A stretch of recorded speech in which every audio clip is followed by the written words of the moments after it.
dar continuidade nessa manhã à nossa mensagem que nós estamos ministrando na série intitulada Jesus por Ele Mesmo, e nós estamos falando, uma das definições que Jesus fez de si mesmo foi como sendo a porta das ovelhas. Se encontra lá em João 10, versículo 7 em diante. Diz assim a palavra do Senhor: tornou, pois, Jesus a dizer-lhes: em verdade vos digo, que eu sou a porta das ovelhas. Todos quantos vieram antes de mim são ladrões e salteadores, mas as ovelhas não os ouviram. Eu sou a porta. Se alguém entrar por mim, salvar-se-á, e entrará, e sairá, e achará pastagens. O ladrão não vem senão a matar, roubar e destruir. Eu vim para que tenham vida e a tenham com abundância.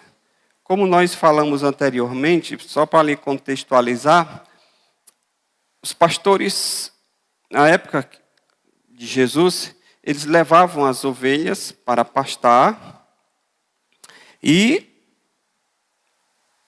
muitas vezes os pastos eram distantes e não tinha como o pastor voltar no mesmo dia e levar as ovelhas, voltar no mesmo dia para ficar no curral da sua casa. Então, muitas vezes, eles iam e lá onde as ovelhas estavam, no final do dia, eles tinham que improvisar um curral, um aprisco, para poder proteger as ovelhas durante a noite dos predadores, né? Daqueles que poderiam matá-las. E aí eles formavam um curral ou de pedras ou de plantas com espinhos e deixavam apenas uma pequena passagem para as ovelhas entrarem nesse aprisco. Então, quando ele colocava as ovelhas para dentro, aí ele passava a noite deitado bem na entrada, para poder vigiar que não iria entrar nenhum predador para matar ou comer aquelas ovelhas. Então ele se colocava ali como uma espécie de porta para proteger e guardar as ovelhas. Jesus, sabendo dessa realidade, Jesus então, ele se apresenta e diz: eu sou a porta das ovelhas. Se você, como ovelha, quiser entrar no aprisco do reino de Deus, você tem que passar por mim. Não existe outra entrada no reino de Deus a não ser por Jesus. Mas nós já falamos como Jesus sendo a porta da salvação e falamos também como ele sendo a porta da libertação. Porque a ovelha entra e sai com liberdade. E eu queria, nessa terceira parte desse versículo, chamar a atenção para um outro aspecto de Jesus como sendo a porta. No versículo 9, ele diz: eu sou a porta. Se alguém entrar por mim, salvar-se-á. Entrará e sairá. E o quê? Achará pastagens. Jesus é a porta da provisão. Quem entra por ele, quem entra por essa porta que é Cristo, encontra não apenas salvação, encontra não apenas libertação, mas encontra também provisão. Porque ele diz: entrará e sairá e achará pastagens. Você diz: pastor, como era esse processo? O processo era o seguinte: o pastor, ele levava as ovelhas por volta aí das 10 da manhã para elas pastarem. Então elas ficavam pastando durante a manhã. Quando chegava próximo do meio-dia, que o sol já ficava forte, então ele levava as ovelhas a um local com água, elas bebiam água, e depois ele colocava elas num local de sombra, procurava algum abrigo para proteger do sol do meio-dia. Então elas ficavam ali descansando. Quando era na parte da tarde, que o sol já começava a esfriar, ele levava novamente para elas continuarem pastando. Por fim, bebiam água novamente, e aí à noite elas voltavam para o aprisco. Esse aprisco que eu falei, ou um fixo, ou um improvisado de pedras, de espinhos, ou em alguma caverna. E aí elas passavam a noite então protegidas. Mas o processo era esse. Durante o dia o pastor estava constantemente cuidando e procurando locais onde tivesse pastagem para que as ovelhas pudessem se alimentar. Jesus, irmãos, como a porta, ele é a única via, é o único meio pelo qual nós, como rebanho, podemos encontrar pastagem. Nós, seres humanos, nós naturalmente, nós buscamos ser autossuficientes. Nós buscamos independência. Se você for ver aí na internet ou nos cursos, um dos grandes chamativos para as pessoas fazerem um curso, comprarem alguma coisa, é o quê? É você ser independente. A pessoa diz, olha, venha aqui, faça esse curso, ou compre esse negócio que você vai conseguir a sua independência financeira. Você não vai depender de ninguém, você vai ser livre, você vai fazer o seu horário, você vai dizer o dia que você quer trabalhar, você vai ser independente financeiramente, você não vai ter patrão. Então, muita gente corre em busca da independência financeira. Porque esse desejo de independência, de autossuficiência, ele está no nosso coração. Ele está e foi desde o início. Esse foi o grande erro de Adão, por exemplo. Adão, ao desconsiderar a ordem de Deus de não comer do fruto da árvore do bem e do mal, ele disse para Deus, em outras palavras, eu sei o que é melhor para mim. Eu não vou sem eu seguir as tuas orientações. E por conta disso, a Bíblia diz que o pecado entrou no mundo. Adão caiu do seu estado de inocência em que ele vivia e de pureza. E por causa desse desejo de ser autossuficiente, de ser independente, a Bíblia Sagrada nos diz que ele caiu e jogou toda a raça humana a essa condição que nós vivemos hoje, de um mundo mau, de um mundo caído, de um mundo que não conhece a Deus, de um mundo que não quer nada com Deus, que não quer as coisas de Deus. E desde então, nós, seres humanos, nós vivemos batendo em diversas portas, procurando sempre o quê? Segurança e provisão. Essa é a realidade da história humana. Por que acontecem guerras? Por que os Estados Unidos invadiu o Iraque? Para pegar o petróleo do Iraque, para se tornar independente. Por que os impérios brigam? Por que os reinos se acotovelam? Todo mundo querendo puxar brasa para a sua sardinha. Porque há esse desejo de independência. Há esse desejo de autossuficiência. Werner de Boer, no seu comentário bíblico Esperança, ele diz o seguinte: pelo renascimento, não nos tornamos pessoas autônomas, que possuem em si mesma tudo o que precisam, podendo, por isso, viver por si próprias. Pelo nascimento, nós não nos tornamos autônomos. Nós não vivemos por nós mesmos.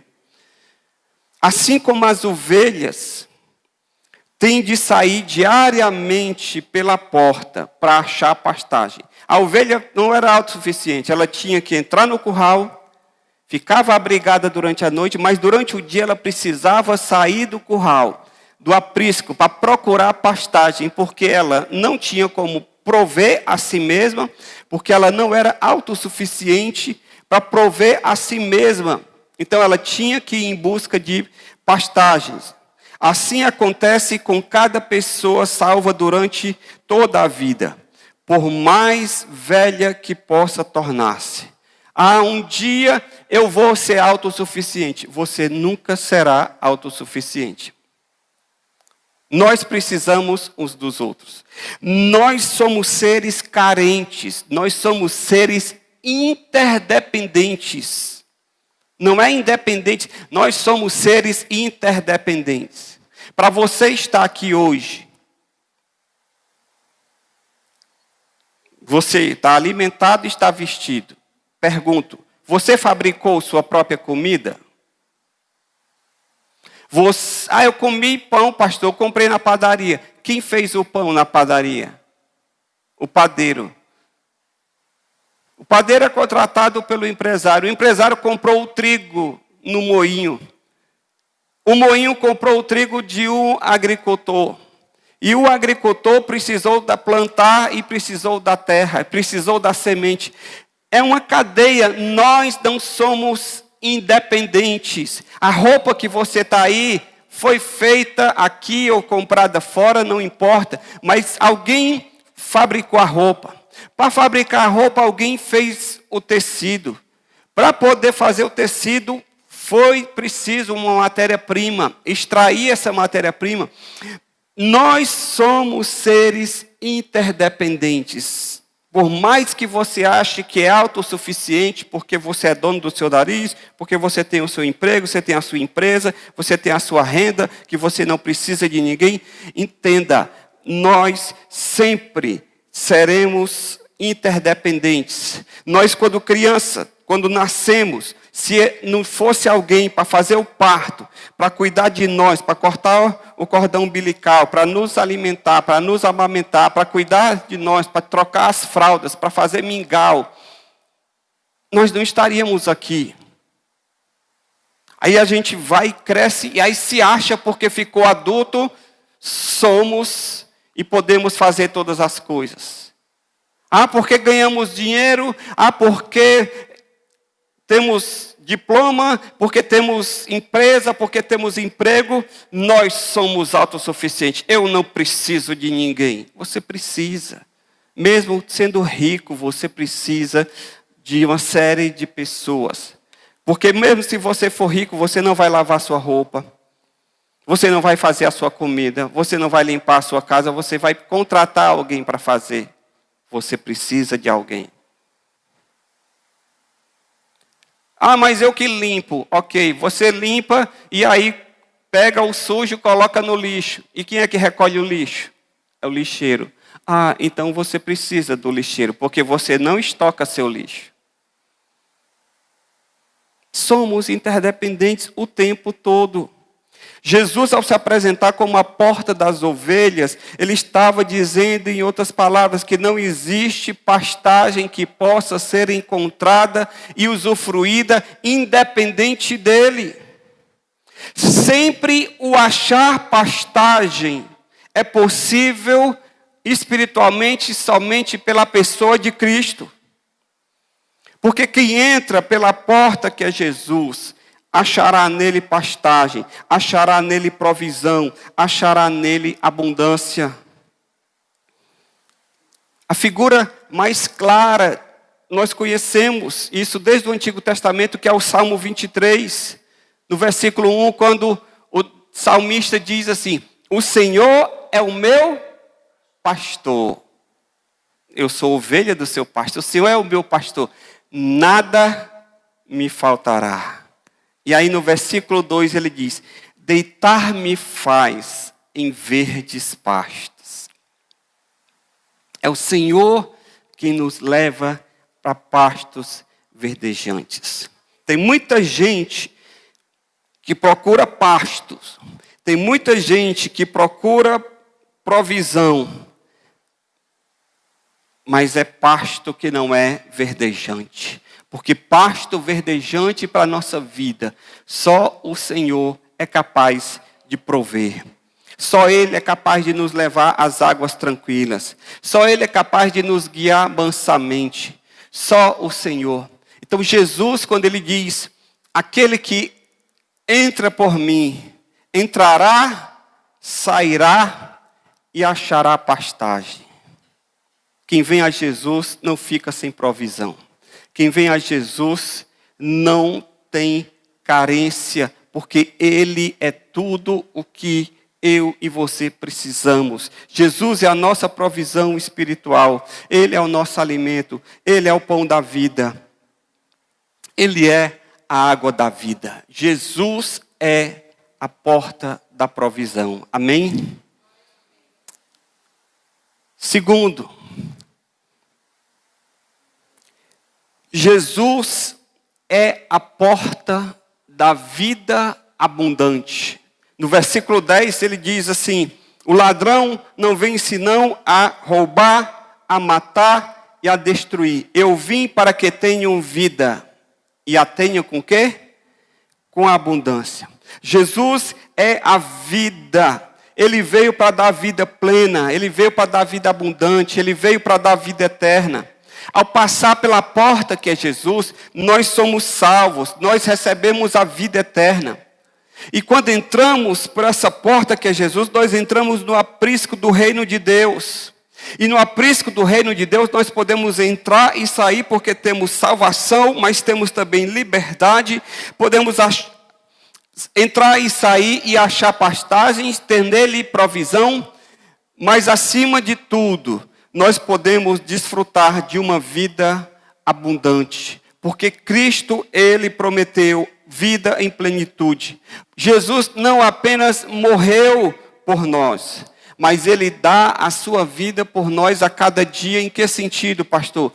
No que Ele cuida, no que Ele se dedica, no que Ele provê, no que Ele se interessa por nós, no que Ele ouve as nossas orações. Jesus está constantemente cuidando de nós. Hoje pela manhã, a gente estava lá em casa antes de sair e os meus 2 filhos estão operados. Do Lucas, cuidei eu, quando ele se operou, até banhar, eu banhei. E agora, a Larissa se operou e a mãe dela é quem está cuidando. E hoje eu vi os 2 conversando. E eles estavam discutindo, e sabe qual era o assunto da discussão? Era para saber qual dos 2 dava mais trabalho. Qual dos 2 requeria mais cuidado da nossa parte. E aí, a minha mulher, que também se operou há uns dias atrás, eu fiquei cuidando dela, ela disse: eu sei que eu aqui não dou trabalho nenhum. Não é verdade? Eu disse: é verdade. Eu vou dizer o contrário. Na verdade, irmãos, nós precisamos, nós carecemos. Jesus, Ele continua cuidando de mim, de você. A gente se converte, a gente vem cheio de mazelas, a gente vem cheio de problemas. E Cristo, Ele começa a trabalhar na nossa vida. Então, o trabalho do Senhor por nós, de prover uma vida abundante, não é simplesmente apenas nos salvar, nos livrar do fogo do inferno, nos livrar de uma condenação eterna. Isso aí é o primeiro passo.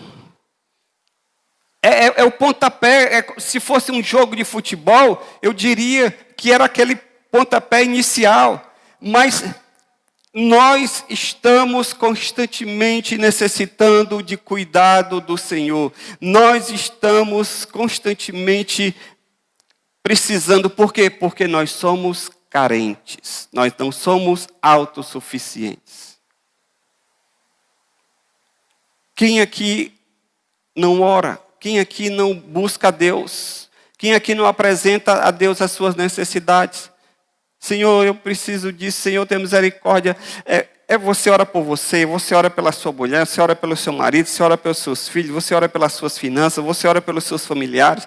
A gente ora pela economia, a gente ora pelo país, a gente ora pela segurança, a gente ora tudo quanto é de assunto que envolve a nossa vida e as coisas dos nossos interesses, é objeto de oração. Então, imagine a quantidade de carências que Deus tem que suprir diariamente. Os animais, a Bíblia diz que os pardais não plantam, não semeiam, e o Senhor dá a cada dia o alimento dele. O leãozinho lá, na selva amazônica, rugindo, pedindo comida, e o pai e a mãe vão atrás de comida para prover, e cada dia eles precisam se alimentar. Quem é que provê tudo isso? É Deus. A palavra abundante, quando Jesus diz, eu vim para que tenham vida e a tenham com abundância, a palavra grega, traduzida como abundante, é a palavra perisson, que significa muito, muito bem, além da medida, mais, supérfluo, uma quantidade tão grande, tão abundante, que chega a ser mais do que era de se esperar ou antecipar. É isso que Jesus disse, olha, eu vim para que tenham vida e a tenham com abundância. Eu vim para que vocês tenham uma vida muito boa, muito bem, além da medida, mais, plus, bônus, as palavras que a gente usa hoje, tem um bônus, porque tem um plus, porque tem um brinde, porque tem isso, aquilo, e são os atrativos do comércio para tentar nos seduzir a comprar. Compre um, leve o outro pela metade do preço. Tudo isso é o quê? São presentes, são brindes, são regalos, são coisas que vêm para nos atrair. E Jesus está dizendo, eu trouxe vida para vocês, muito mais do que aquilo que vocês precisam. Vida abundante, irmãos, na verdade, é a vida eterna. Uma vida que se inicia no momento em que a gente vem a Cristo, que a gente se converte, recebe a Jesus como Senhor e Salvador das nossas vidas. E essa vida, ela dura para toda a eternidade. Essa que é a vida abundante. A definição bíblica de vida eterna é fornecida pelo próprio Jesus, lá em João, capítulo 17, no versículo 3. Olha o que é que Jesus define como sendo vida eterna. E a vida eterna é esta, que te conheçam a ti, como único Deus vivo e verdadeiro, e a Jesus Cristo a quem enviaste. O que é vida eterna, o que é vida abundante? É conhecer a Cristo, é conhecer a Deus. É interessante que quando Jesus está definindo vida eterna aqui nesse versículo, Jesus não está falando de quantidade de dias que a gente vive. Jesus não está falando de saúde, se a gente tem uma vida saudável ou se a gente de vez em quando adoece. Jesus não está falando de prosperidade, se a gente tem muito dinheiro ou pouco dinheiro. Jesus não está falando de família. Jesus não está falando da nossa ocupação, do nosso trabalho. Quando ele está definindo vida eterna, ele não fala de nada disso. A única coisa que ele menciona na definição de vida eterna é conhecimento de Deus. O que é vida eterna, pastor? É conhecer a Deus. Se você não conhece a Deus, se você não passou por uma experiência de conversão, você não tem vida eterna. Você não tem a vida de Deus fluindo em você. A chave para uma vida abundante nessa terra é conhecer a Deus, é ter vida eterna. Por quê? Porque adoecemos todos. Os que creem, os que não creem. Família temos, todos temos família. Os que cremos, os que não cremos. Dinheiro tem os que creem e tem também os que não creem. E geralmente os que não creem têm muito mais dinheiro. Pode prestar atenção. Os grandes milionários da terra não são cristãos. Então esse negócio de dizer, porque a bênção de Deus é quando você enriquece, então, coitado de nós, que estamos aqui trabalhando para ganhar o pão de cada dia, não temos independência financeira, não temos dinheiro no banco a 3x4, que a gente não precisa trabalhar. Temos fé em Deus.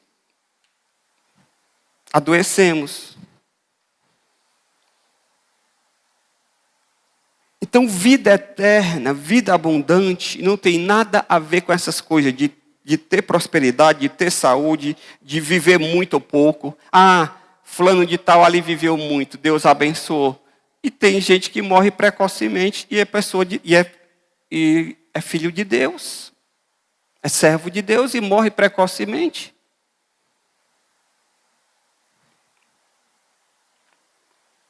Pastor, então vamos lá.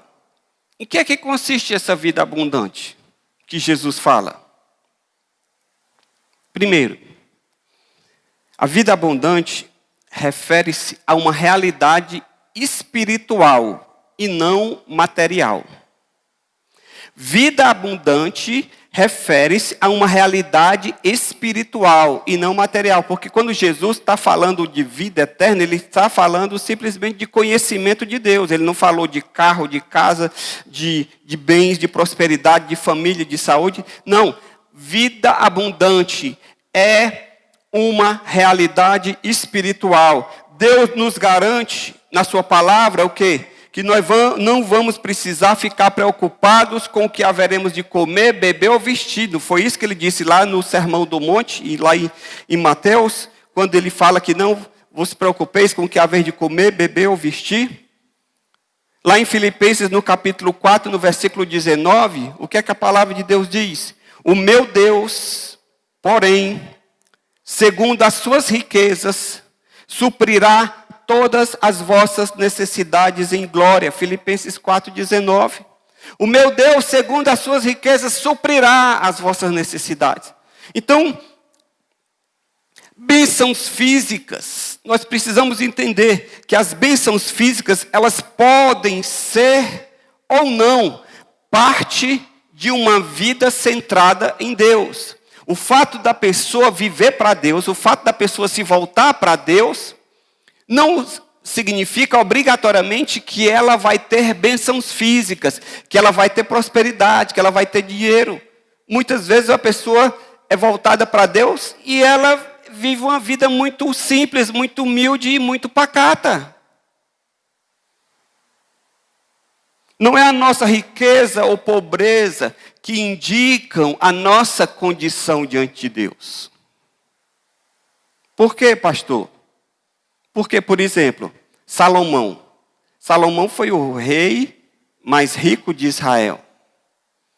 Salomão, se você for ver a descrição do que aquele homem tinha, era coisa que a gente nem sonha. E Salomão, na sua riqueza, achou tudo insignificante. Ele diz aqui em Eclesiastes, no capítulo 5, no versículo 10, olha o que é que ele diz. Eclesiastes 5:10. Quem amar o dinheiro, jamais dele se fartará. E quem amar a abundância, nunca se fartará da renda. Também isso é vaidade, isso é bobagem, isso é futilidade.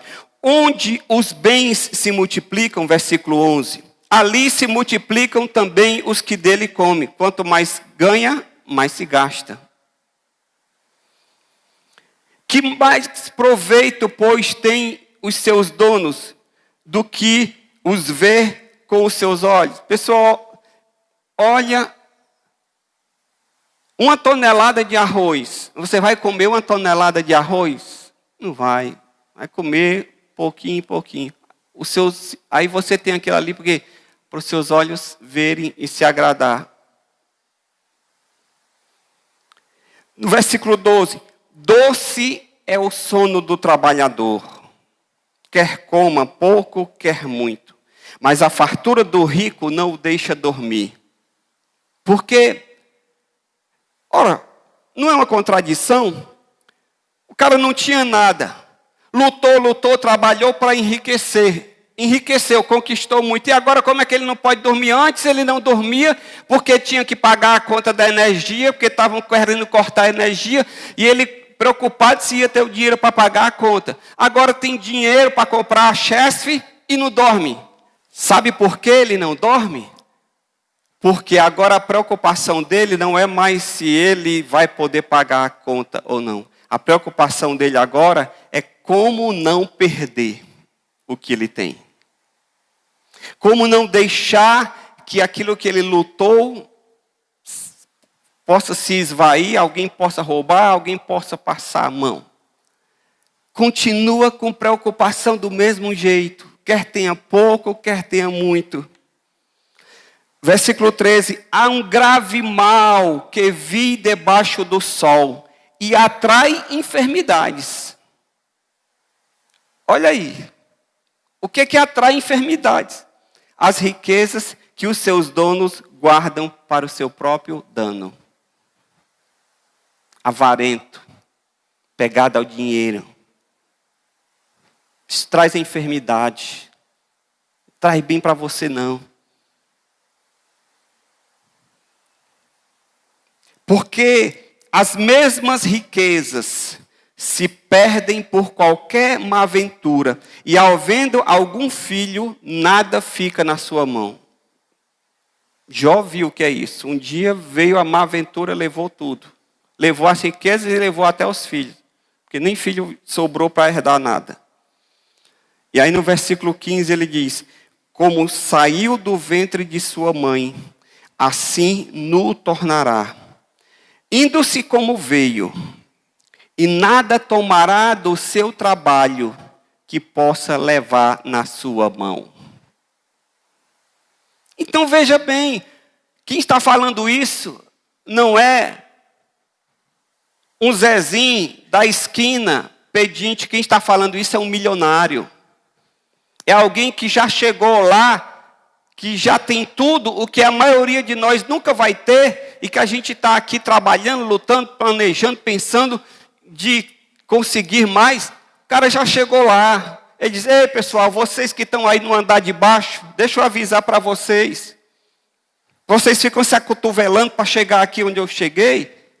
Eu quero dizer que a vida aqui no andar de cima não é tão mais bela do que aí não. Vocês ficam aí olhando para mim, querendo chegar aqui, eu cheguei. E eu estou vendo que tudo é vaidade.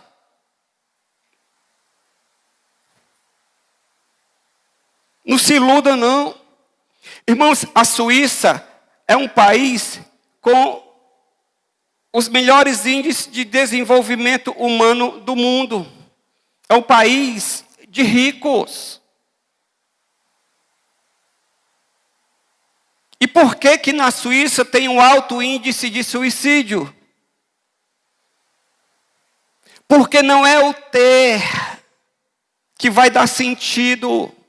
Vida abundante não é ter muito, vida abundante não está ligada a uma realidade material. O cara tem Ferrari na garagem, o cara tem uma casa toda automatizada, que ele diz, cortina, levante a cortina. Telão, baixa. Projetor, liga. Geladeira, dispensa de gelo. Luz, acenda.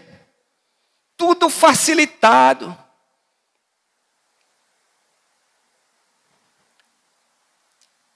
Vida abundante tem a ver com uma realidade espiritual e não material. Por quê, pastor? Porque se Salomão, com toda a sua riqueza, estava aqui, vendo a vida sem graça e sem significado, vamos agora para o outro extremo. Apóstolo Paulo. Paulo, a Bíblia diz que ele estava contente com toda e qualquer situação em que ele se encontrava.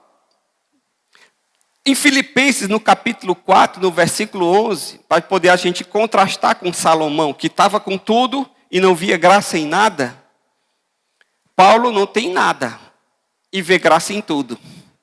Filipenses 4:11. Não digo isto como por necessidade, porque eu já aprendi a contentar-me com o que tenho. Eu sei estar abatido. Abatido aqui não está falando de fome, está falando de sentimento. Sei estar triste, sei estar para baixo, como diz o pessoal, sei estar meio down. Mas eu também sei ter em abundância. Em toda maneira, em todas as coisas, estou instruído, tanto a ter fartura como a ter fome. Tanto a ter abundância, como padecer necessidade. Aí depois é que ele diz no versículo 12, posso todas as coisas naquele que me fortalece. Como posso todas as coisas? Exatamente, eu posso estar bem, eu posso estar mal, posso ter abundância, posso ter escassez.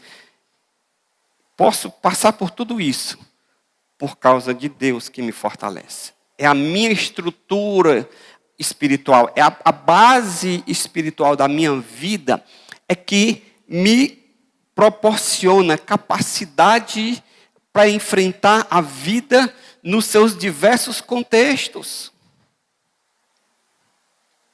Então, a primeira coisa, vida abundante, fala de uma realidade espiritual e não material. Porque vimos aqui pessoas que têm tudo e não são felizes, e pessoas que não têm nada e são felizes.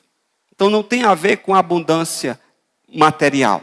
Segundo, vida abundante, ela não é determinada pela duração da nossa vida, pelo tempo de vida que a gente vive.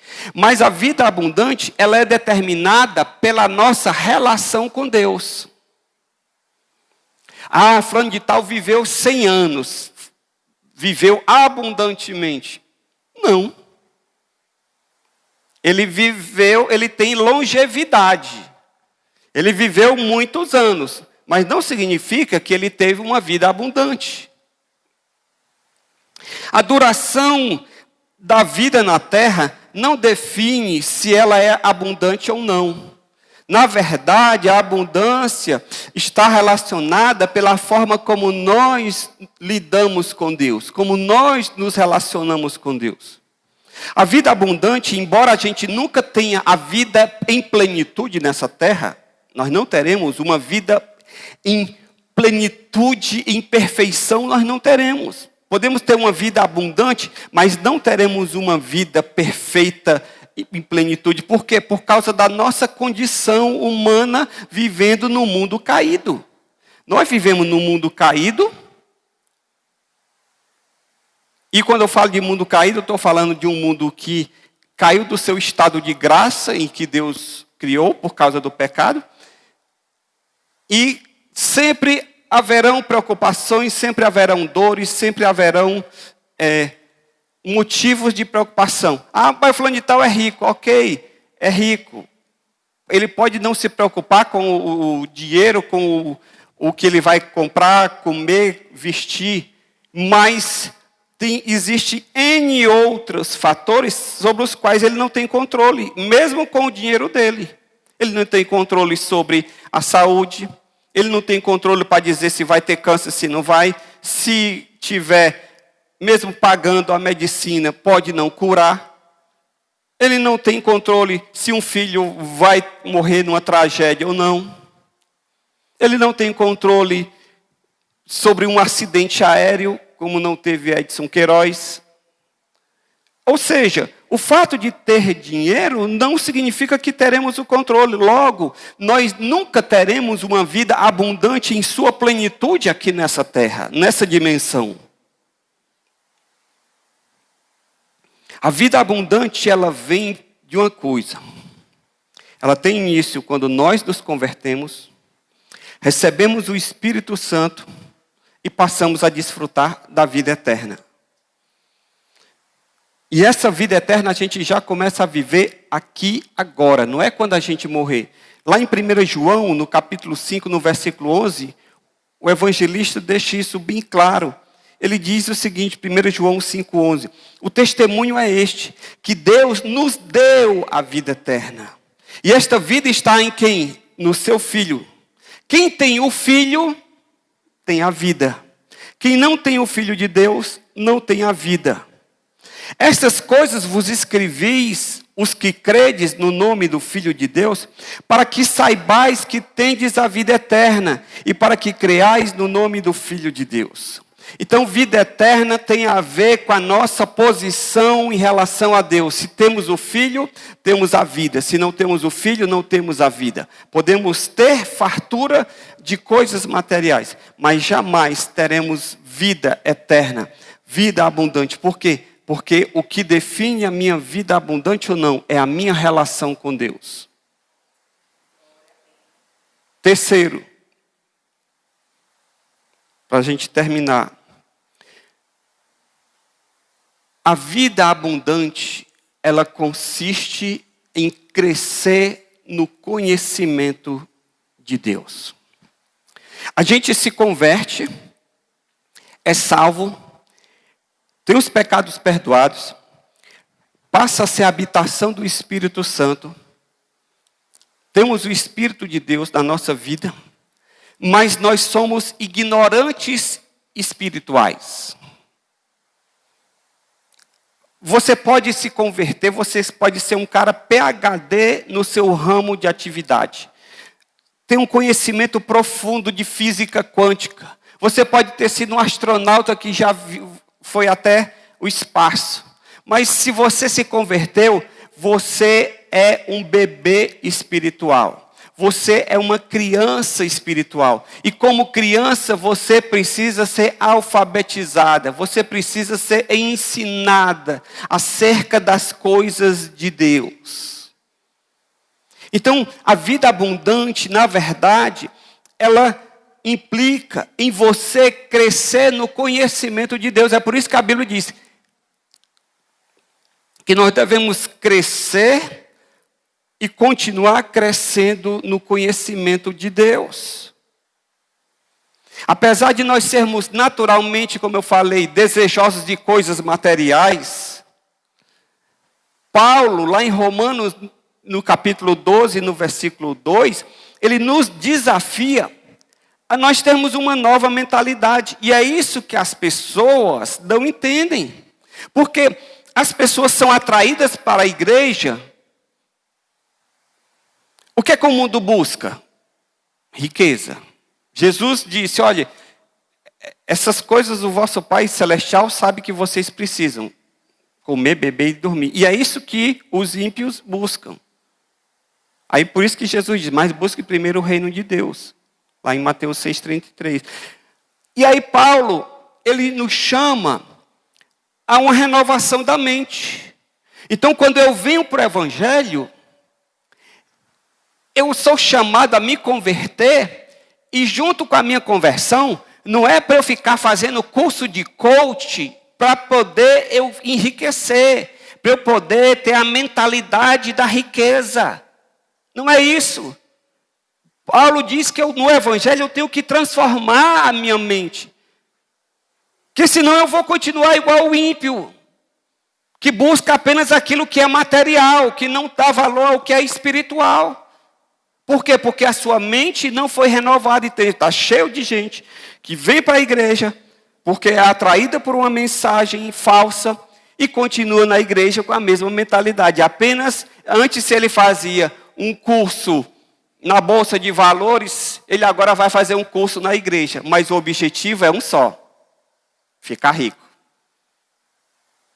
Porque Deus te pôs por cabeça e não por cauda. Porque você é filho do rei. E como filho do rei, você é príncipe. E príncipe come o melhor desta terra. E aí,